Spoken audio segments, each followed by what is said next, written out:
मिरज ही वैद्यकीय पंढरी असून मिरज शासकीय रुग्णालय हे सर्वसामान्यांसाठी आधार वाटतो। इथला कोणताही रुग्ण उपचाराविना परत जाणार नाही। लवकरच या ठिकाणी मल्टी स्पेशालिटी हॉस्पिटल सुरू करणार आहे। त्याचा फायदा सर्वसामान्य नागरिकांना होणार आहे। तसेच वैद्यकीय शिक्षण घेत असलेल्या विद्यार्थ्यांसाठी उत्तम दर्जेदार हॉस्टेल उभारलं जाणार आहे, अशी ग्वाही कामगार राज्यमंत्री तथा सांगली जिल्ह्याचे पालकमंत्री डॉ. सुरेश भाऊ खाडे यांनी दिली आहे। तर मिरज शासकीय रुग्णालयात हृदयविकारावर लवकरच उपचार होतील, अशी ग्वाही वैद्यकीय शिक्षण मंत्री हसन मुश्रीफ यांनी दिली आहे।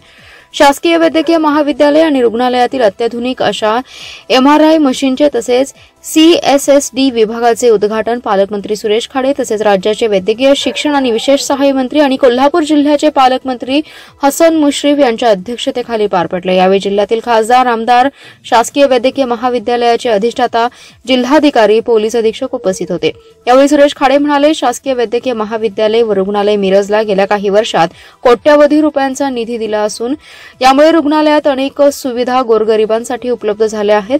MRI मशीनची या रुग्णालयास आवश्यकता तीही पूर्ण झाली। या मशीनची किंमत 25 कोटी असून DPDC मधून MRI मशीन बसवली असून राज्यातील एकमेव शासकीय रुग्णालय। नवीन MRI मशीन हे सर्वसामान्य आणि गोरगरीब रुग्णांसाठी वरदान ठरणार आहे। या मशीनद्वारे दररोज 25 ते 30 MRI केले जाऊ शकणार आहेत। नवीन सुरू होणाऱ्या CSSD विभागातून दान झालेले अवयव तसेच अन्य महत्त्वाच्या सामग्री निर्जंतुकीकरण करण्याची व्यवस्था या ठिकाणी असणार आहे। शासकीय वैद्यकीय महाविद्यालय आणि रुग्णालयासाठी कोट्यवधींचे प्रकल्प मंजूर असून लवकरच ते सुरू होतील, असंही पालकमंत्री सुरेश खाडे म्हणाले। भारतीय संघाने T20 विश्वचषक सामन्यात दक्षिण आफ्रिकेला हरवून वर्ल्ड कपवर आपलं नाव कोरले। अतिशय रंजक अशा झालेल्या या सामन्यातील विजयानंतर संपूर्ण भारतासह सांगलीतही मोठा जल्लोष केलाय। मध्यरात्री 12 वाजण्याच्या सुमारास तरुणाई दुचाकीवरून मोठमोठ्याने ओरडत मारुती चौक येथे एकत्र आली। या ठिकाणी फटाक्यांची आतिषबाजी, गुलालाची उधळण करत मोठा जल्लोष केलाय। त्याचबरोबर गल्लोगल्लीतही विजयाचा जल्लोष साजरा करण्यात येत होता। भारत माता की जयच्या घोषणांनी परिसर दुमदुमून गेलाय। आज काँग्रेस पक्षाच्या वतीने काँग्रेस नेत्या श्रीमती जयश्रीताई पाटील यांच्या हस्ते काँग्रेस कमिटी सांगली येथे लाडू वाटप करून आनंदोत्सव साजरा करण्यात आलाय। भारताने T20 वर्ल्ड कप जिंकून जगात एक वेगळी ओळख निर्माण केली आहे। हा वर्ल्ड कप मिळाल्यामुळे भारतातील प्रत्येक व्यक्तीला मोठा आनंद झालाय। याचाच एक भाग म्हणून आज काँग्रेस पक्षाच्या वतीने लाडू वाटून आनंदोत्सव साजरा करण्यात आला। तसेच भारतीय संघास पुढील वाटचालीस शुभेच्छा देण्यात आल्या।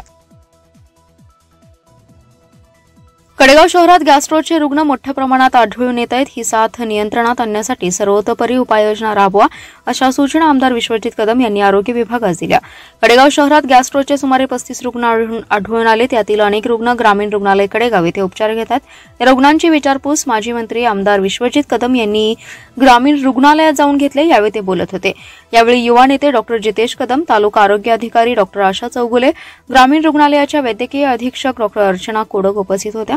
यावेळी आमदार विश्वजित कदम यांनी जिल्हा परिषदेच्या मुख्य अधिकारी तृप्ती धोडमिसे आणि जिल्हा शल्य चिकित्सक डॉ. विक्रमसिंग कदम यांना दूरध्वनीवरून साथ आटोक्यात आणण्याबाबत सूचना केल्या।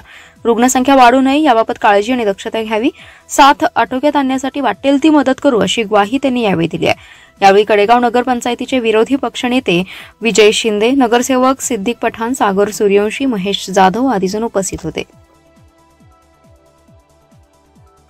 महापालिका आयुक्तांनी घरपट्टीच्या बिलात सुरू केलेल्या सवलतीच्या योजनेला चांगला प्रतिसाद मिळत असून आज अखेर 31,668 इतक्या मालमत्ताधारकांनी सवलतीचा लाभ घेतलाय। यातून 17,88,00,000ची घरपट्टी वसूल झाली आहे। ही 10% सवलतीची योजना आज रात्रीपर्यंत सुरू होती। नवा पर्यावरणपूरक आदर्श निर्माण करून कर भरला, त्याबद्दल सर्व करदात्यांचे स्वागत असल्याचं आयुक्त शुभम गुप्ता यांनी सांगितले। महापालिका क्षेत्रात कराचा भरणा करण्यासाठी प्रशासनाने ऑनलाईन सेवा सुरू केली आहे। आज रात्रीपर्यंत आगाऊ घरपट्टी भरणाऱ्या मालमत्ताधारकाला 10% सवलत मिळाली। याचा लाभ घरपट्टीधारक घेत आहेत। 30 जून अखेर मालमत्ता कराचा संपूर्ण भरणा एकरकमी भरून सामान्य करामध्ये 10% सवलतीचा लाभ एकूण 31,668 इतक्या मालमत्ताधारकांनी घेतलाय। कराचा भरणा केल्याने आज अखेर रक्कम 17,88,00,000 पेक्षा जास्त जमा झाली आहे। नागरिकांना आपल्या कराचा भरणा debit card, credit card, UPI आणि ऑनलाईन स्वरूपात भरण्याची सोय केली आहे। मालमत्ता कराचा ऑनलाईन भरणा 7,794 इतक्या मिळकतधारकांनी केलाय। त्यापैकी ग्रो ग्रीन या माध्यमातून प्रत्येक बिलामध्ये 10%ची सवलतीचा लाभ 6,992 इतक्या मालमत्ताधारकांनी घेऊन कागदी बिल ऐवजी ई बिलला पसंती देऊन पर्यावरणाप्रती सजगता दाखवली आहे। महाराष्ट्रात अंमली पदार्थ, ड्रग्ज तसेच अनधिकृत बारमुळे तरुण पिढी नशेच्या आहारी जाते. याबाबत जरी सभागृहात चर्चा होत असली किंवा कायदे होत असले तरी त्या कायद्यांची आणि पोलिसांची कसलीही दहशत त्यांच्यावर नसल्याने हे अंमली पदार्थ, ड्रग्ज आता शहरापासून ग्रामीण भागापर्यंत पोहोचलेत. यातून महाराष्ट्राचा उडता महाराष्ट्र होऊ नये अशी अपेक्षा या सभागृहासह तमाम महाराष्ट्राची असून याबाबत तात्काळ सिनियर डॉक्टरांसह तज्ज्ञांची आणि पोलिसांची कमिटी गठीत करावी आणि त्याबाबत नियमावली करून त्याचं उल्लंघन करणाऱ्यांवर कायदेशीर कारवाई करण्याची मागणी आमदार डॉक्टर विश्वजित कदम यांनी विधिमंडळात केली आहे. सध्या या अशा गोष्टींमुळे महाराष्ट्रातील तरुण पिढी वेगळ्या दिशेने जात असल्याचं ते म्हणाले. ही बाब सर्वांनी गांभीर्याने घेऊन याबाबत ठोस निर्णय घेण्याची मागणी त्यांनी यावेळी केली आहे. यातून मुलींच्या शोषण होण्याच्या घटना घडत असल्याची भीतीही त्यांनी व्यक्त केली आहे. अमेरिकासारख्या देशात या अंमली पदार्थात डेट रेप नावाचा पदार्थ मुलींच्या ड्रिंक्स किंवा खाद्यपदार्थामध्ये मिक्स करून अनुचित प्रकार घडवले जातात. त्याचबरोबर गेल्या काही दिवसांपूर्वी आपल्या राज्यात सुद्धा ड्रग्जसाठी पैसे दिले नाहीत म्हणून घरातील लोकांना मारहाण करण्याची घटना घडली आहे. हे अतिशय दुर्दैवी असून याबाबत शासनाने वेळीच ठोस पावले उचलण्याची गरज असल्याची मागणी त्यांनी यावेळी केली आहे. सांगली आणि कोल्हापूर जिल्ह्यातील महापूर रोखण्यासाठी 31 ऑगस्टपर्यंत हिप्परगीत सर्व दरवाजे खुले ठेवण्यात यावे. त्यावरून येणारा सर्व विसर्ग पास व्हावा आणि अलमट्टी पाणी पातळी 517 मीटरपेक्षा जास्त जादा ठेवण्यात येऊ नये याची योग्य ती दक्षता घेण्यात यावी अशी मागणी कोल्हापूरचे जिल्हाधिकारी अमोल येडगे यांच्याकडे कृष्णा महापूर नियंत्रण समितीच्या वतीने केल्याचे सर्जेराव पाटील यांनी सांगितले. कोल्हापूर जिल्हाधिकारी येडगे यांच्या दालनात कृष्णा महापूर नियंत्रण नागरी कृती समितीची बैठक झाली आहे. कार्यकारी अभियंता कोल्हापूर, पाटबंधारे विभाग कोल्हापूर आणि आपत्ती व्यवस्थापन अधिकारी यावेळी उपस्थित होते.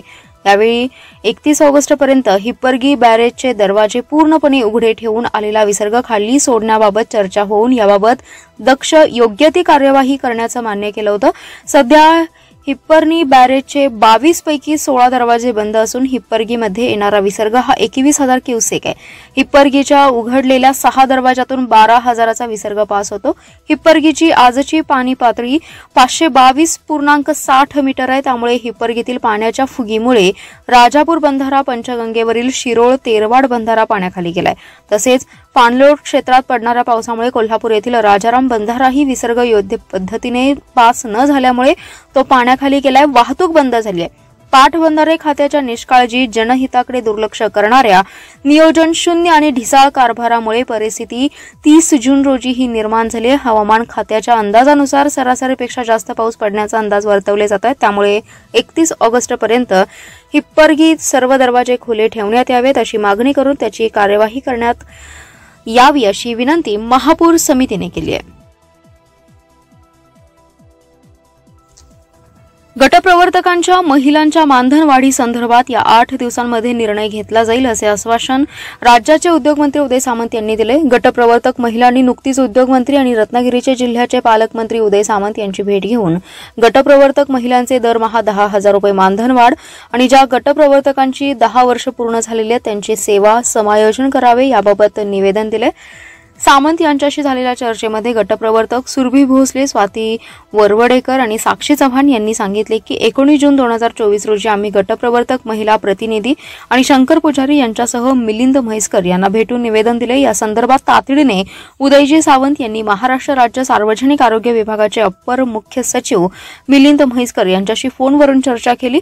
उद्योगमंत्री सामंत यांना म्हैसकर यांनी सांगितले की गटप्रवर्तकांच्या महिलांच्या मानधनवाढी संदर्भात 8 दिवसांमध्ये निर्णय होईल. गटप्रवर्तकांच्या मानधनवाढीबद्दलची कार्यवाही पूर्ण होत आलेली असून याबद्दलचा लवकरच निर्णय होईल. रत्नागिरी जिल्ह्यातील पाली येथे रविवारी 30 जून रोजी उदयजी सामंत यांनी रत्नागिरी जिल्ह्याचे डीएसपी यांना फोन करून 2021 साली गटप्रवर्तक आणि अशा महिलांच्यावर महिलांनी आंदोलन केलं म्हणून घातलेल्या फौजदारी केसेस काढून घेण्याबाबतच्या सूचना दिल्या.